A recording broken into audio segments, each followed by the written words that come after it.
Bom dia, irmãos. Mais uma vez, feliz sábado para vocês. Nós vamos começar o culto fazendo uma oração, então você pode abaixar sua cabeça. Deus e Pai, eu te agradeço por mais esse sábado, eu te agradeço porque o Senhor começou falando tão grandemente conosco nesse culto, e te peço que o Senhor dê continuidade, Deus, ministrando em nossos corações, retirando de nós toda a nossa vontade e substituindo por toda a vontade do Senhor e a mentalidade de Cristo, Deus. No nome de Jesus, que o Senhor possa estar me utilizando aqui na Tua obra, que não seja eu quem fale, mas que seja o Senhor. No nome de Jesus. Amém. A igreja pode abrir a Bíblia em 2 Coríntios, capítulo 4, e o título dessa palavra é Tesouro em Vasos de Barro. 2 Coríntios, capítulo 4. Nós vamos começar a ler a partir do verso 1.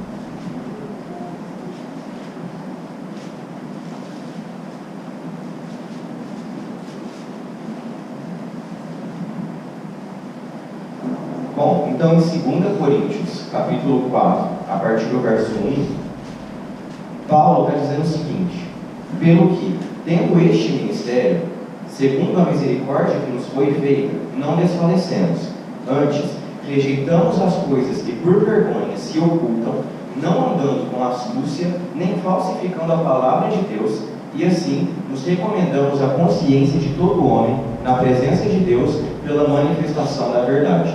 Normalmente, as coisas que Paulo fala são difíceis da nossa compreensão.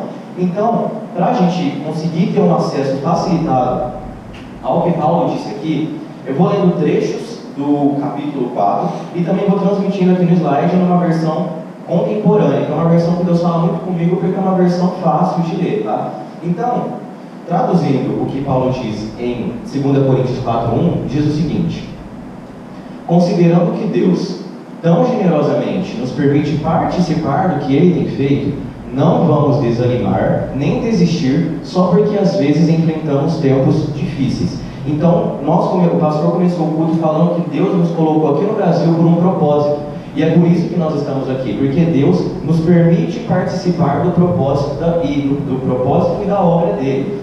E isso Paulo tinha muito certo com ele. Paulo tinha essa convicção de que ele era pecador sim, só que pela misericórdia de Deus ele estava fazendo a obra dele aqui na terra. E por esse motivo, por ele ser grato a Deus e reconhecer que sem Deus ele não era nada, ele tinha perseverança, ele não ia desanimar, ele não ia desistir só porque ele enfrentava tempos difíceis. E quantos tempos difíceis Paulo enfrentou? Paulo foi um homem que a gente não pode dizer também que não enfrentou tempos difíceis. Paulo foi preso, Paulo foi julgado, nem por isso ele desistiu, ele concluiu a carreira dele. E continuando, ele diz o seguinte na versão contemporânea: mas nós nos recusamos a usar máscaras e a fingir.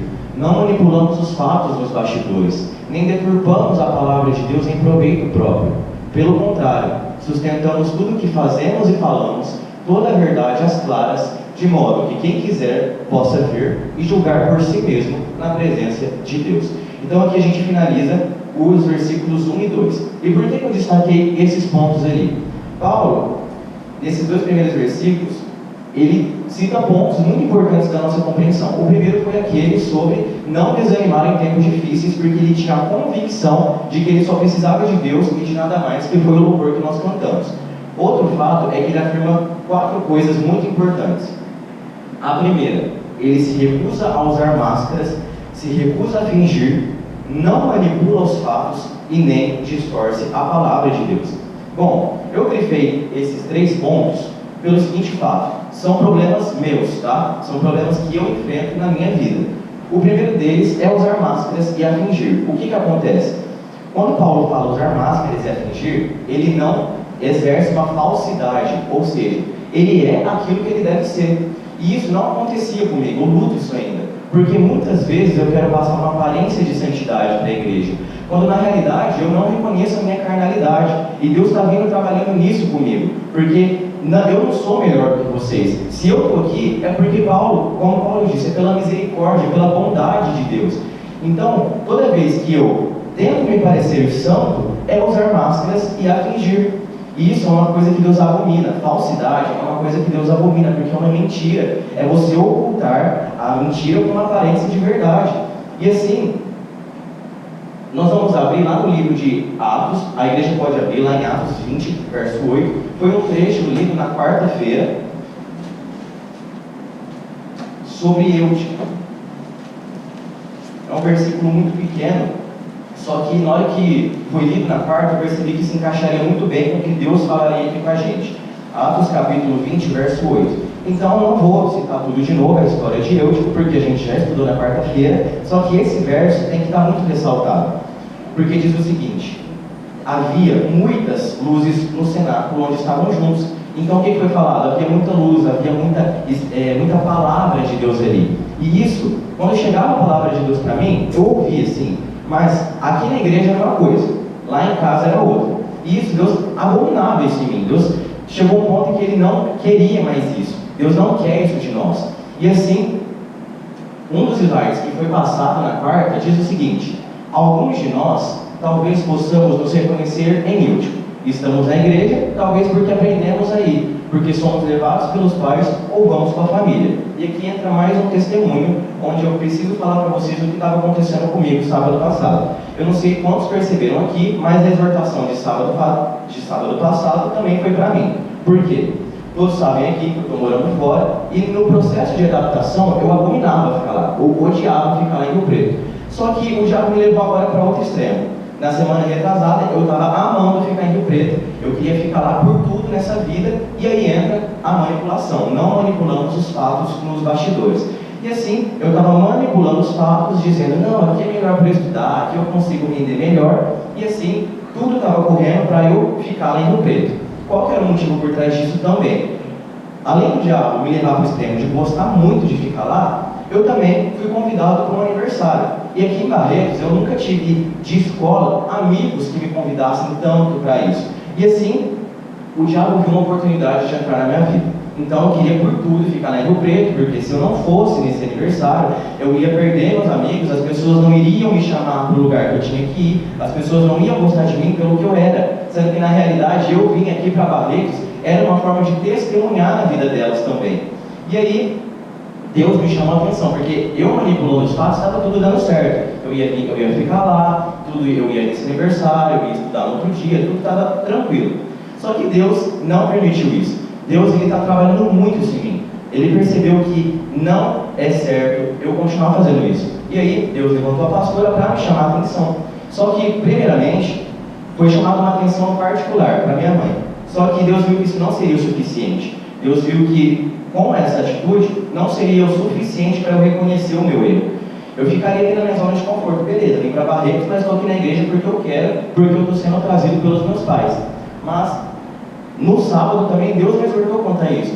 Ele falou: olha, quem tem a probabilidade de vir para a igreja e não vem, comete pecado. Eu ia cometer esse pecado. Eu não estava nem aí, porque era o que eu queria fazer, era o que a minha carne desejava fazer. Como foi falado, o irmão do filho pródigo, o que ele queria? Ele queria estar lá se alegrando com amigos, se alegrando com os irmãos, ouvindo a palavra de Deus? Não queria não. Ele queria estar lá, ele queria festa para ele. Ele queria estar confraternizando algo que era para ele. E era isso que eu queria. Não, eu queria estar lá também confraternizando algo. Não queria vir aqui para o culto. E Deus me chamou a atenção mais uma vez. E nisso, a glória para ele. Isso, trazer a glória para ele. Ele queria ser o centro das atenções. Isso é um ponto que nós vamos ver mais para frente, que Paulo também fala. E por que Deus me deu essa palavra? Bem no começo, Deus falou muito comigo a respeito de uma frase da música que a gente canta aqui na igreja: eu sei quem luta por mim. Mas até então essa frase estava muito solta no universo, né? Não tinha uma conexão, não sei o que eu fazia com aquilo. E aí Deus me levou para esse trecho de 2 Coríntios 4. Por que às vezes nós nos esquecemos de quem luta por nós?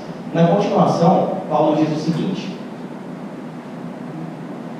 pelo contrário, sustentamos tudo que fazemos e falamos, toda a verdade às claras. Então foi o que a gente leu lá em Eutico, Atos 28. De modo que quem quiser possa ver e julgar por si mesmo. Se eu estivesse lá em Rio Preto, as pessoas veriam que Jesus em mim não era verdade. As pessoas não veriam o tesouro em vasos de barro, que é o título da nossa ministração de hoje. E assim, continuando, nós vamos ler os versos 3 e 4. Por que nós nos esquecemos de Deus, ou não queremos estar aqui na casa de Deus? Por que nós simplesmente colocamos Deus em segundo plano nas nossas vidas? Então, voltando lá para 2 Coríntios, capítulo 4. Nós vamos ler agora o verso 3. Diz o seguinte: mas, se ainda o nosso evangelho está encoberto, para os que se perdem está encoberto, nos quais o Deus deste século cegou os entendimentos dos incrédulos, para que não lhes resplandeça a luz do evangelho da glória de Cristo, que é a imagem de Deus. Então, de uma forma mais simples, se a mensagem parece obscurecida para alguns, não é porque a escondemos. Se nós não estamos compreendendo a vontade de Deus, ou se nós estamos esquecendo muito rapidamente de Deus, não é porque a mensagem não tem chegado para a gente, não é por isso. É porque nós, eles é porque Paulo está dando um recado, tá? Então nós vamos aplicar para as nossas vidas. Então é porque nós não estamos vendo ou buscando, o caminho errado. E aí a gente se recusa a dar a mensagem, a dar a palavra de Deus, a dar a Cristo a devida atenção. E era o que estava acontecendo. Eu não estava dando devida atenção a Cristo. Eu só queria exercer a minha vontade ali.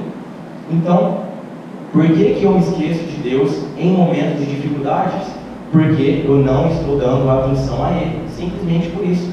E é por isso que Deus está trazendo a palavra à igreja, porque nós também nos esquecemos, assim como eu. Essa semana também caí nisso. Mas é algo que Deus está trabalhando comigo. Olha, você tem que se lembrar de mim em primeiro lugar, depois você vê as suas coisas. Não é porque a situação está complicada que você tem que se dar ao luxo de fazer o que você quer. Então, o fato de eu estar em Rio Preto também, muitas vezes, se eu não tomar cuidado, isso me desvia muito do foco. Isso me desvia totalmente do propósito, porque eu relaxo. Não, eu estou lá para estudar. Mas, e as coisas de Deus que eu também tenho que buscar? Cadê? E é o que tem faltado em mim. É o que Deus está trabalhando em mim. Apesar de eu ler a Bíblia todo dia, que é um compromisso que eu fiz com Deus, porque se eu não fizesse, eu não leria, eu estava lendo por picar de cartão, ou seja, vou ler, mas eu preciso voltar a fazer minhas coisas, eu preciso fazer isso, preciso fazer aquilo, e não estava dando a devida atenção à mensagem de Deus e a Ele mesmo. E a Ellen White diz o seguinte: pouca atenção é dada à Bíblia, e o Senhor deu uma luz menor para guiar os homens e mulheres à luz maior. Então como você pode falar que eu não estou dando a devida atenção à Bíblia, sendo que eu estou aqui faz 10 anos, vindo em culto quarta e sábado, na pandemia assisti todos os cultos? Como que você pode falar que eu não estou dando a devida atenção para Deus? Estar aqui de corpo presente não significa estar de corações abertos, simples isso. E na continuação, Paulo diz o seguinte: a única coisa que interessa a eles é o Deus das trevas desta época. A única coisa que interessava a mim era as coisas que a Babilônia proporciona para mim. Não era o que Deus estava proporcionando para mim. Pensam que conseguirão dele o que desejam. A gente acha que a alegria a gente vai conseguir nas coisas do mundo. E que não terão que se preocupar em crer na verdade que não podem ver. Eles estão cegos. Eles estão de coração tão endurecidos, que foi o que foi falado na ministração do louvor, que eles não podem ver. Eles não podem olhar para a deslumbrante luz da aurora da mensagem, que resplandece com Cristo. E nos permite ver melhor a imagem de Deus, o que eles jamais conseguirão. Então é o seguinte, de uma forma bem simples: a cegueira espiritual não nos permite enxergar a luz de Cristo. Se a gente não enxerga a luz de Cristo, a gente vai conseguir se esperar nele para nos transformarmos igual a Ele? Não vamos conseguir. Logicamente, a gente não vai estar com os olhos nele, a gente vai estar com os olhos no diabo, porque a quem nós servimos é quem nós nos tornamos. E assim estava acontecendo. Eu estava me tornando o típico jovem, né? Vai na igreja, mas a vida no mundo é muito melhor, né? Vai na igreja, mas vai estar em todas as festas. Vai na igreja, mas está na escola compartilhando ali o mesmo pensamento, a mesma fala, sendo que na realidade eu fui colocado lá para fazer a diferença. Nós não temos tido forças para influenciar, mas nós temos tido a falta dela para sermos influenciados.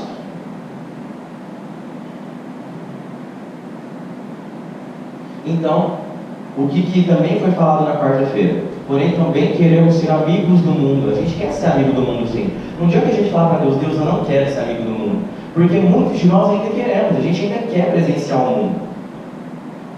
Estamos atentos aos ruídos externos, a gente está curioso, a gente quer experimentar o que o mundo oferece. Estamos atentos aos modismos e ideologias mundanas, e a gente não se dá conta de quanto isso é errado. E era o que estava acontecendo comigo. O entendimento estava tão obscurecido que para mim estava tudo certo eu ficar livro preto. Para mim, a manipulação estava dando tudo certo. Para mim, ó, é isso aí que eu tenho que fazer. Por quê? Meu entendimento estava tão obscurecido que eu não estava conseguindo discernir isso. E a gente não consegue entender quão contrárias elas são à palavra de Deus. Buscamos a Deus. Para quê? Para satisfazer os nossos interesses. O que a música que nós cantamos diz? Não vim por tuas bênçãos. Mas isso é uma coisa que precisa mudar urgentemente em nós. Porque muitas vezes a gente busca a Deus para satisfazer os nossos próprios interesses. A gente busca a Deus esperando algo em troca, né? Olha, Deus, eu vou obedecer isso aqui, mas aí isso aqui você resolve para mim, tá? Olha, Deus, eu vou ir para a igreja, mas depois você não deixa eu ser esquecido pelos meus amigos, não. Sendo que na realidade a gente tem que estar servindo a Deus porque nós amamos Ele. Porque nós, sem Deus, não somos nada. Deus nos escolheu por bondade, que foi o que Paulo fez, que Paulo disse pra gente. Deus nos escolheu porque Ele tem um propósito pra gente, não é porque nós merecemos. Você acha que um pontinho no universo vai fazer diferença para Deus? Não vai, Deus podia ter muito bem instruído. Só que Deus insiste conosco. Isso é algo que a gente já sabe, de cor salteado, mas falta a aplicabilidade disso. Agora nós vamos continuar o texto de 2 Coríntios. Nós vamos ler o verso 5. E aqui a gente entra num ponto que foi também falado na administração. O irmão do filho pródigo queria trazer a glória para quem? Para ele mesmo. Não era para o pai dele, que no caso representa Deus. Não, ele queria trazer a glória para ele. E o verso 5, Paulo diz o seguinte: porque não nos pregamos a nós mesmos, mas a Cristo Jesus, o Senhor, e nós mesmos somos vossos servos, por amor de Jesus. Então, de uma forma simplificada, lembrem-se de que a mensagem não é sobre nós mesmos. Nós não somos o personagem principal da história. Nós não fomos criados para fazer a nossa vontade ou vivenciar a Babilônia. Mas nós anunciamos Jesus Cristo, o Senhor. Todos nós somos mensageiros, andarilhos de Jesus por causa de vocês. Nós somos chamados para diferenciar do mundo. Nós somos chamados para ser o contraste do mundo.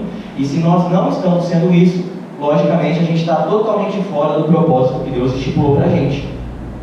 Verso 6, Porque Deus, que disse que das trevas resplandecesse a luz, é quem resplandeceu em nossos corações, para a iluminação do conhecimento da glória de Deus na face de Jesus.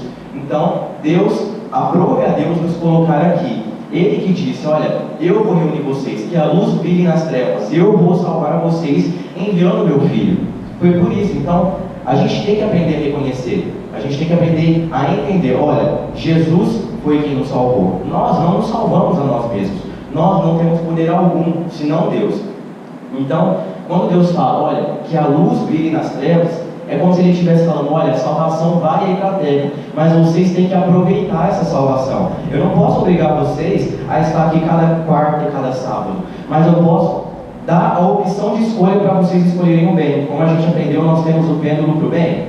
Não, a gente tem o pêndulo para o pecado. Então a gente tem a oportunidade de escolher e fazer o certo. E é o que muitas vezes a gente vacila. A gente acaba pendendo para o errado, porque é o que vai agradar a gente e não vai dar tanto trabalho para a gente.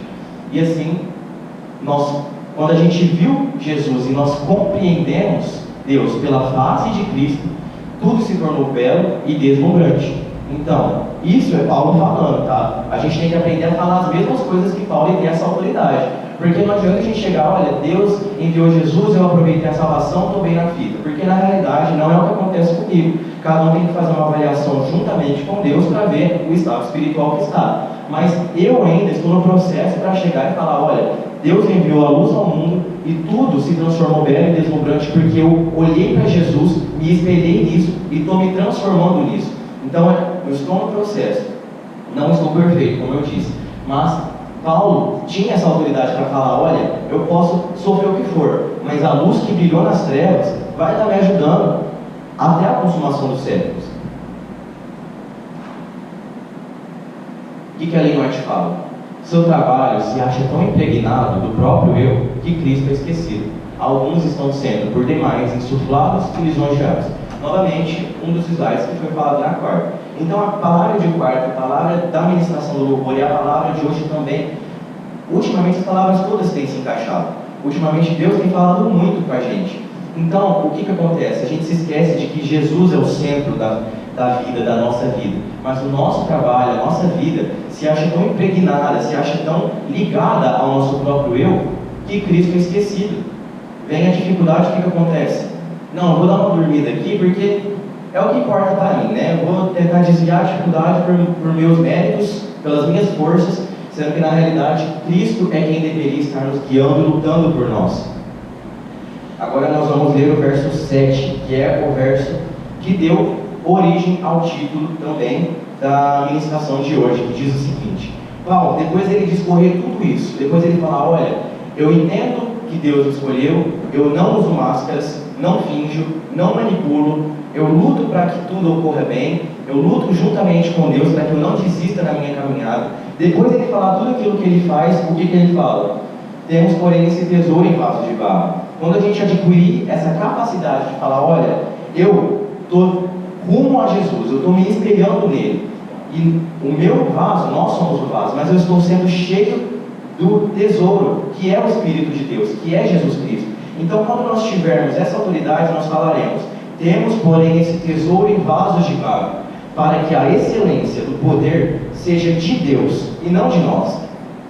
Em tudo somos atribulados, mas não angustiados, perplexos, mas não desanimados, perseguidos, mas não desamparados, abatidos, mas não destruídos. Quando a gente se esvazia do próprio eu e deixa com que o tesouro celestial nos enche, que é o Espírito de Deus, nós podemos ser perseguidos, não seremos desamparados, nós podemos ser abatidos, mas a gente não vai ser destruído, a gente vai ser perseguido, mas a gente não vai ser desamparado. Enfim, tudo isso que Paulo fala, nós poderemos ter essa convicção. Mas tudo isso se nós o quê? Nos esvaziarmos de nós mesmos, nos enchermos do tesouro celestial que é Jesus, aí sim, Deus vai estar sempre ao nosso lado. Deus ainda está ao nosso lado. Deus está dando quarta, sábado, mensagens. Diariamente também Deus está dando mensagens. Mas por que muitas vezes nós não estamos cheios desse tesouro? Porque não temos dado a devida atenção à mensagem dele. Simples assim. É algo muito fácil da gente falar, olha, eu sou da igreja, guardo o sábado, mas e as nossas atitudes? Será que como Paulo a gente tem a oportunidade de falar, nós sustentamos a verdade às claras? Nós podemos fazer com que as pessoas olhem para nós e vejam Jesus? Porque o que ocorre muitas vezes é, lá no mundo, falando, vamos pegar um exemplo do mundo, os adolescentes do mundo estão na igreja, mas vivenciam a igreja de verdade?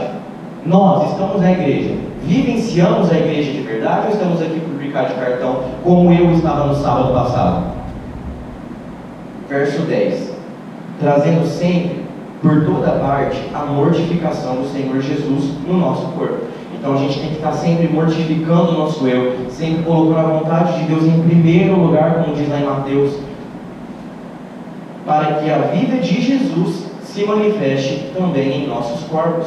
A vida de Jesus só vai conseguir ser manifestada em nossos corpos quando nós deixarmos a nossa vontade, quando a gente se desviar da nossa vontade e irmos na contramão dela, mas no rumo a Deus. E a Ellen White diz o seguinte: nosso Pai Celestial abriu-nos as preciosas verdades de Sua Palavra e implantou-nos no coração a verdade. Então, isso é algo que a gente não pode negar. Deus tem plantado a verdade aqui dentro da igreja. Devemos trabalhar individualmente como se repousasse sobre nós uma grande responsabilidade, porque é o que ocorre. Deus deposita sobre nós uma grande responsabilidade. Deus deposita sobre nós a obra dele. Devemos trabalhar como Cristo trabalhou. A gente tem que trabalhar baseado nos nossos esforços? A gente tem que trabalhar para atingir o nosso objetivo ou a gente tem que trabalhar para atingir o objetivo de Deus? Devemos sentir inteira dependência de Deus e confiança nele, pois sabemos que nada podemos fazer sem o auxílio de Sua graça e poder. Então, uma das músicas que Deus falou muito comigo, onde eu fui muito constrangido aqui, foi a música Nada Mais. Porque eu estava buscando as bênçãos dele? Não estava buscando as bênçãos terrenas, né? Olha, eu quero ser popular, eu quero ter muito amigo, eu quero aproveitar essa fase que Deus está me proporcionando. Quando na realidade eu estava perdendo o mais importante que Deus estava me dando, que era Ele mesmo, e era Jesus. Era a palavra de Deus. Porque eu não estava aqui de coração aberto. Eu vou repetir mais uma vez. Estar de corpo presente não significa estar de corações abertos. Então, devemos sim reconhecer que nós somos nada sem Deus e buscarmos a Ele, porque assim teremos o preenchimento do vazio que habita em nós, que muitas vezes habita em nós. Paulo pode plantar e Apolo regar. Pode vir pregador, pode vir mensagem de Deus, pode vir liderança, pode vir palavra após palavra, vídeo após vídeo, mas se nós não tivermos com um coração sincero diante de Deus, vai adiantar nada. Vão ser palavras jogadas ao vento para as nossas vidas. Mas, se nós entendermos o que Paulo entendeu, que é o que nós estamos falando desde o começo dessa palavra, Deus unicamente pode dar o crescimento. Aí sim, Deus vai falar para a gente, olha, Deus vai falar, esse povo é um povo sincero que sustenta a verdade às claras. Agora sim, eles estão buscando crescimento, eu vou poder utilizar eles para o meu reino. Eu vou poder utilizar eles para a minha obra, porque o que importa para eles é buscar a minha vontade, é estar aqui na minha casa quando podem. E assim, Deus me constrangeu muito ao longo dessa semana. Então, o que Deus me revelou? Não estava buscando a vontade dele, apesar de estar aqui de corpo presente, não estava de coração aberto. Fui rebelde, sim, contra Deus e contra a liderança. Então, eu até pedi perdão para a pastora, porque foi uma atitude, sinceramente, horrível que eu tive. Mas, enquanto cantava aquela música Nada Mais, vinha na minha cena a cena de Jesus na série dele, né? É algo que, assim, é muito edificante da gente assistir, porque a gente lê uma coisa, a gente romantiza muito, né? Ah, Jesus morreu numa cruz, mas quando a gente vê realmente o que ocorreu, a gente consegue se colocar ali, né? A gente consegue entender o sacrifício que ele fez por nós. Então, a música que nós vamos cantar diz o seguinte: eu quero ser um vaso de honra, eu quero ser esse vaso que tem um tesouro dentro dele, para que as pessoas de fora possam vir até Jesus, para que as pessoas de fora possam ver as verdades sustentadas às claras, que foi o que Paulo disse. Então, não permita, irmãos, que quarta e sábado sejam palavras jogadas ao vento nas suas vidas, onde a semente cai, mas as circunstâncias a sufocam ou a matam. Mas permita que a mensagem penetre em seus corações, assim como a mensagem de sábado passado, a exortação que Deus me deu, penetrou como se fosse uma espada dentro de mim. Então permita que Deus faça a obra dele através de você. Não permita que o diabo sufoque você. Não permita que o seu propósito seja sufocado. Não permita que você, independente de onde você esteja, se desvie dele, se desvie de Deus. Mas vá na contramão do mundo, porque existe uma grande diferença de irmos na contramão do mundo e irmos na contramão de Deus. Nós devemos ir na contramão do mundo, porque assim estaremos indo rumo a Jerusalém Celestial, rumo a Deus, que está tão perto da gente alcançar ela. Então não é mais tempo da gente ficar brincando, não é mais tempo da gente buscar os nossos próprios interesses ou querer trazer a glória para nós mesmos, como foi o caso do filho pródigo, do irmão do filho pródigo no caso, mas a gente tem que sempre buscar Jesus, independentemente de qual atitude nós devemos tomar. Amém? Então nós vamos adorar o Senhor agora, a igreja pode se levantar.